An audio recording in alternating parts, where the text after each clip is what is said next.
In this video, I'll show you how you can download files to your USB flash drive. So what I would do first is plug in your USB drive into your laptop or computer. Once you've done that, Windows may recognize it and open up your USB drive. If not, you can just go to File Explorer, then go to this PC, and here you should see your USB drive, which you can double click and open. Now open up your web browser, and you can then find the file you're going to download. I'll just download this illustration here. We can click free download, and that will start the download.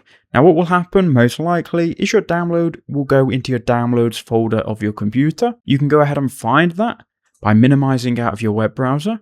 You can then go to the downloads folder. This is after opening up the File Explorer. Here in the downloads folder, you can find your file that you just downloaded. So here is my file. We can right click on it and then you can go and click copy. Now once you've got it copied, scroll down and go to this PC. Here, if you've got your USB plugged in, you should see it. You can then double click on it. You can then right click in the white space, click paste. Now go ahead and close out of this. Go to the upwards arrow in the bottom right click on your USB and click eject, and that will safely remove it. And you can then unplug it.